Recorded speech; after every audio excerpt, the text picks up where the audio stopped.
In this lecture, we will discuss how to use arrays in Visual Basic.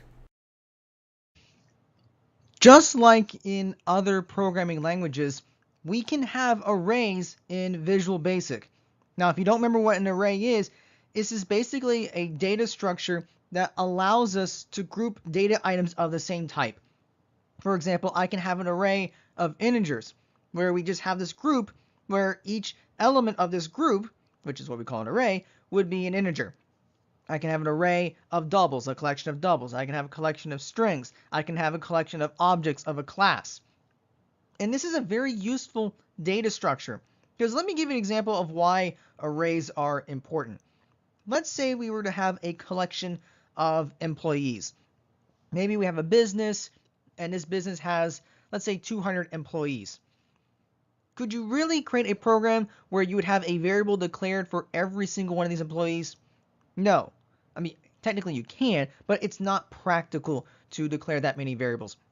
It makes a lot more sense to create an array for 200 employees. So you create an array of size 200, where each element would correspond to employee, rather than trying to declare and initialize 200 variables in our code. So it makes more sense to have this array structure to be able to group up certain items. So the question is, how do we go about declaring an array in Visual Basic? And fortunately, declaring an array is actually very similar to how we would declare any other variable in Visual Basic. In fact, the only difference between the two is when we declare the array, we would include a pair of parentheses next to the name. Now, other languages would do something similar. It's just they would use a pair of square brackets or square braces instead of parentheses. Must be a Visual Basic thing. I don't know. We just go with it, but they say parentheses. And then we would also include a non-negative integer inside the parentheses. And I want to caution you very carefully. If you're used to other programming languages, this number would represent the size of the array, or the exact number of elements. In Visual Basic, it's a little different. Once again, why they're doing this, I don't know, but this is just what they're going with. The number that you put in the parentheses is actually the last element, the index of the last element of the array. It's not the size. So for example, if we're declaring an array where there's supposed to be 10 elements, you're going to pass a 9 as this value. So the number that you put in the parentheses is the index of the last element of the array, not the total number of elements in the array. Let's look at a couple of examples of declaring arrays. And once you see a couple, I think it'll make sense to you. So here is an array which we call name str with parentheses and 9, and it's declared as a string. So this is going to be an array of strings where we have 10 elements. Remember, the number that we put in the parentheses is the index of the last element, not the total number of elements. So if we put 9 here, this means that we're going to have an array of 10 elements. Let's do another example. So here we have an array that's called exam scores. So this is an array of integers. And since 9 is in the parentheses, once again, this is telling us that we have an array of 10 elements. So that just gives an array of 10 elements for type integer. Let's look at another example. So here we have an array called pay rates. And this is going to be an array of doubles. Notice that the value we put in the parentheses is 99. That means that our array of doubles is going to have 100 elements. So one thing you can think of is whatever number you put in the parentheses, just add 1 to it, and that's going to give you the size of the array. Now we'll get into this a little bit later on, but you might be wondering why is it the case that the last index is always 1 less than the number of elements? And that's because the first element of every array is index 0. That's the catch. The first index is always 0. The last index is always the number of elements minus 1. So whatever number we put in here to get the total number of elements, we add 1 to it. Let's do one more example. So here we have an array. It's called alpha array. And this is an array of characters.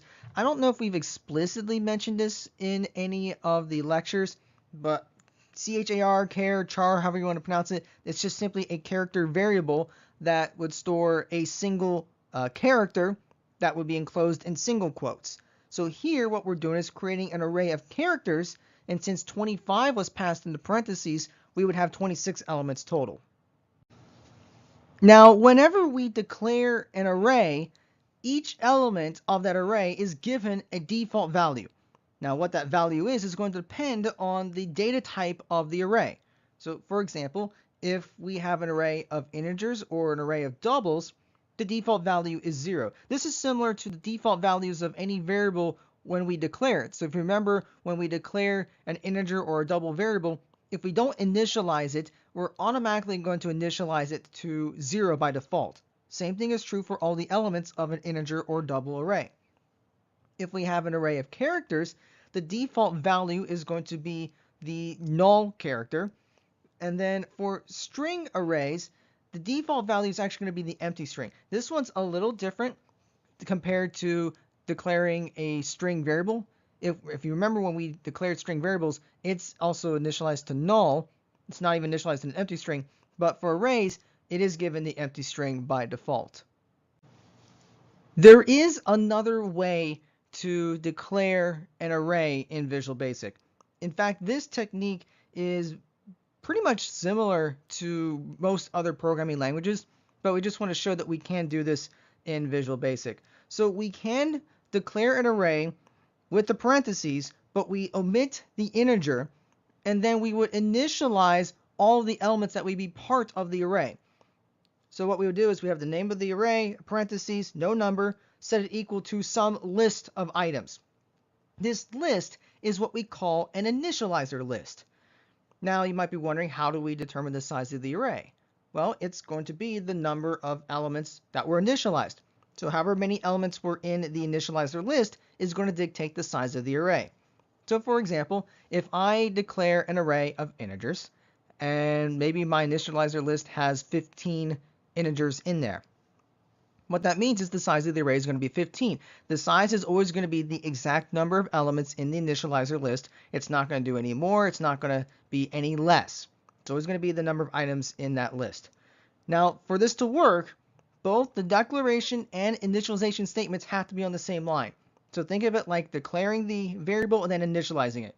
This also goes for arrays. You're declaring the array, you're setting it equal to some list. So you have to initialize it on the same line. You can't do it on separate lines. It doesn't work that way. So let me give you just a couple of simple examples to show how to use an initializer list. So here's one where we have name str, and that's an array of strings. And notice that there is no number in the parentheses. That's fine. And notice the format of the initializer list. So we have to have a pair of curly braces.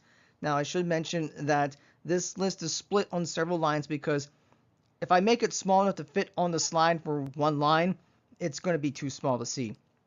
So don't worry about the fact that it is split, but it should be all in one line.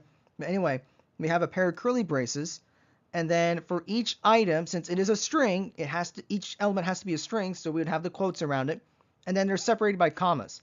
So we have Mike, John, and Jeremy. So what this is telling us, we're going to have an array of strings, and since there are 3 items in this list, the size of the array is going to be 3. Let's look at another example. So here's an array of integers called exam scores. Once again, there's no number in the parentheses. That's fine. And then our initializer list, we have a pair of curly braces, a bunch of integers that are separated by commas. So in this case, we have 1, 2, 3, 4, 5, 6, 7, 8, 9. We have 10 integers. So that tells us that the array is going to have 10 items in here. Once we have declared an array of some type, we can then interact with the individual array elements.